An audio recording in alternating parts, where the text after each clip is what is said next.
Bonjour à tous, très heureuse de vous retrouver pour un nouveau journal sur 8 Mont-Blanc. Nous sommes le jeudi 5 septembre 2019 et voici les titres. Ils forment un véritable refuge pour la faune et la flore en pleine agglomération. Les coteaux du Vernon à Annemasse ont été labellisés espace naturel sensible en 2013. Jean-Paul Crespi nous emmènera à la découverte d'un des premiers sites de ce type en milieu urbain. Ils sont désormais 10 sapeurs-pompiers volontaires employés de l'entreprise Stéphal bénéficient d'une convention de disponibilité. Elle leur permet de s'absenter ou d'arriver en retard à leur poste en cas d'intervention. Avant de développer ses titres, un mot de sport et une actualité de taille. Marcel Hirscher a annoncé sa retraite. Le skieur autrichien âgé de 30 ans met un terme à sa carrière. Vainqueur de 8 gros globes de cristal, il a annoncé la nouvelle en direct ce mercredi soir sur la télé autrichienne. Double champion olympique en slalom et combiné, quintuple champion du monde. Hirscher s'est imposé à 67 reprises en Coupe du Monde. Il laisse donc derrière lui un palmarès exceptionnel. Je voulais arrêter avant d'être obligé de le faire, a expliqué Marcel Hirscher.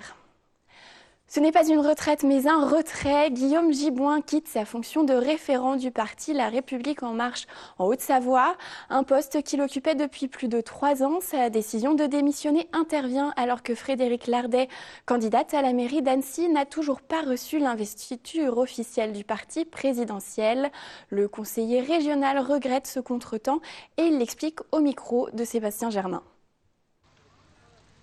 Ça a été une aventure formidable, hein, énormément de contacts, énormément de rencontres, un espoir important qui a été levé et je crois que cet espoir-là, il est toujours là, il est certainement moins envers En Marche, envers Emmanuel Macron. Par contre, ce besoin de changer les choses, de faire évoluer, je crois que les gens le ressentent toujours. Je ne suis pas sûr qu'aujourd'hui, avec La République En Marche, on arrive à répondre à ce besoin. Je pense qu'on a généré effectivement beaucoup de déceptions. On aurait certainement pu mieux faire, rester mieux à l'écoute. Je sentais que je commençais à manquer un petit peu de motivation. En même temps, je me suis retrouvé dans ce mouvement au démarrage. Parce qu'il y avait une volonté d'ouverture, une volonté de faire autrement de la politique, d'impliquer un maximum les citoyens. Et cette démarche d'ouverture, j'ai trouvé qu'elle se perdait petit à petit dans l'animation du mouvement.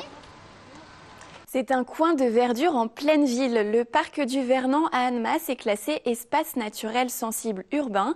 Prairies, vergers, bois et zones humides composent les 5 hectares de cet espace préservé. Depuis plus de 20 ans, le site a fait l'objet de différents aménagements. Jean-Paul Crespi nous propose une balade dans cet écrin urbain reportage. Classé espace naturel sensible urbain en 2014, lieu préservé d'une superficie de 5 hectares, majoritairement en talus, à proximité d'un axe routier dense, le coteau du Vernon accueille une biodiversité animale et végétale étonnante. Au fil des ans, ce poumon vert de la ville d'Annemasse s'est progressivement transformé pour abriter de nouveaux habitats. Des habitats parfois conçus sur mesure pour une petite population de crapauds sonneurs, une espèce aujourd'hui menacée. Riche de 200 variétés végétales et d'un verger de hutins, une vigne haute plantée de petits arbres, il offre également un cheminement suspendu dans la pente ou à fleur d'eau dans les creux qui recueillent les eaux de source.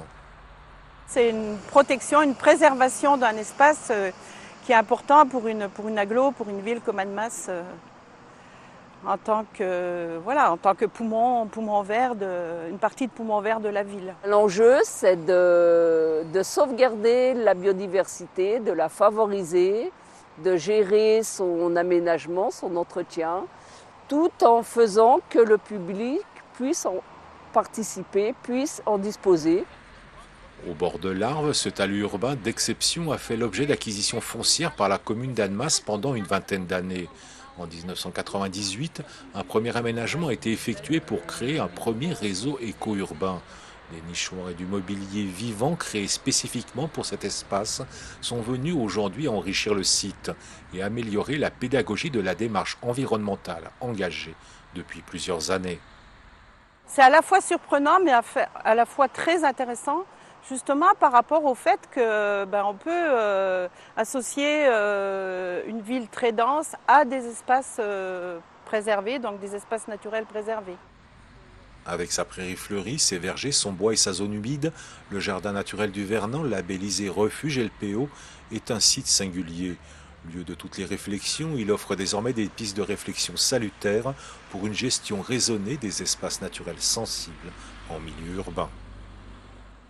Ils sont indispensables à nos services de secours. Les sapeurs-pompiers volontaires doivent bien souvent composer entre leurs astreintes en caserne et leur emploi. Pour leur faciliter la tâche, certaines entreprises mettent en place des conventions de disponibilité. En Haute-Savoie, l'entreprise Tefal fait figure de modèle. Reportage. Elle passe cette année le cap des 10 pompiers volontaires conventionnés. L'entreprise Tefal, basée à Rumilly, accorde une place toute particulière au secours à la personne. À travers une convention de disponibilité, ces employés sapeurs-pompiers volontaires disposent d'une certaine flexibilité. Ils vont chacun choisir le degré d'investissement qu'ils souhaitent. On va vérifier la compatibilité avec leur organisation de travail, mais généralement ils ont le droit à plusieurs choses. Ça va relever de la formation, ça va relever de temps, du temps pour être soit en astreinte, soit être en intervention, soit les deux. Et cette notion de souplesse, en effet, à travers des retards, s'ils sont en intervention, ils sont contraints d'arriver un petit peu plus tard que prévu, évidemment c'est une tolérance qui rentre parfaitement dans le cadre de la convention. Une tolérance indispensable pour le bon fonctionnement des services de secours. Des dizaines d'entreprises du département signent chaque année cette convention avec le SDIS 74. Elle est importante pour l'entreprise parce que les sapeurs-pompiers volontaires qui sont à l'intérieur de l'entreprise peuvent intervenir directement sur les lieux lors d'un incident particulier, mais ils peuvent aussi être mis à disposition du SDIS dans le cadre d'alertes, d'organisations importantes d'intervention des secours. Et c'est une opération véritablement gagnant-gagnant. Il faut rappeler quand même que le SDIS de Haute-Savoie, c'est plus de 3000 personnels sapeurs-pompiers volontaires, 700 sapeurs-pompiers professionnels. Et c'est une alchimie très particulière. Donc nous avons besoin des sapeurs-pompiers professionnels pour l'ossature et le fonctionnement global et permanent du SDIS. Et nous avons extrêmement besoin des sapeurs-pompiers volontaires qui sont répartis sur l'ensemble du territoire, qui connaissent parfaitement bien ce territoire, qui connaissent aussi les entreprises dans lesquelles ils travaillent et qui peuvent intervenir très rapidement. Ces accords permettent aux pompiers volontaires d'allier plus sereinement un emploi à plein temps avec leur passion pour le secours. Cette convention, moi, elle me permet de prendre un jour de garde par mois et également 12 jours d'astreinte par mois au sein du centre de secours. Il n'y a pas toutes les entreprises. Nous, on a de la chance avec Tefal d'être un groupe d'une dizaine de personnes conventionnées.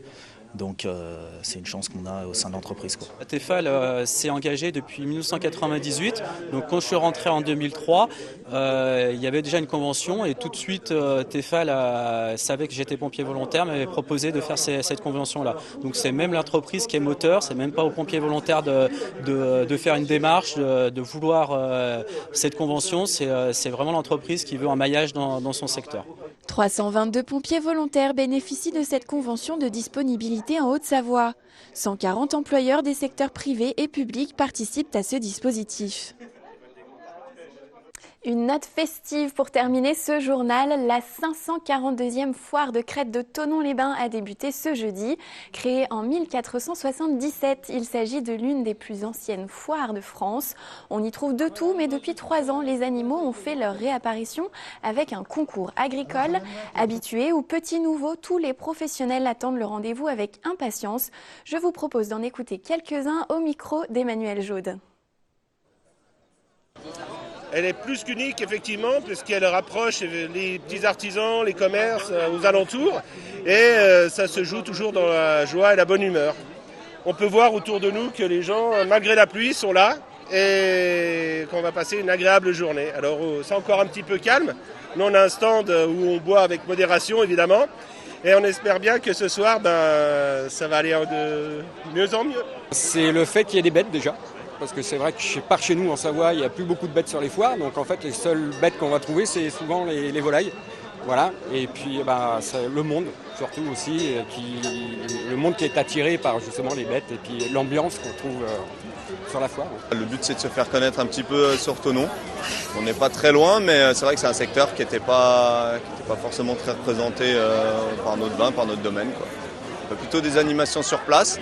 Donc ça change, c'est sympa et cette foire-là, elle nous tient à cœur parce qu'on la connaît depuis qu'on est tout petit, on l'a toujours fait en tant que visiteur et là c'est agréable d'être de l'autre côté et de rencontrer les gens pour les servir. C'est la fin de cette édition. Merci pour votre fidélité à l'information sur 8 Mont Blanc. Je vous souhaite une très belle soirée. À demain.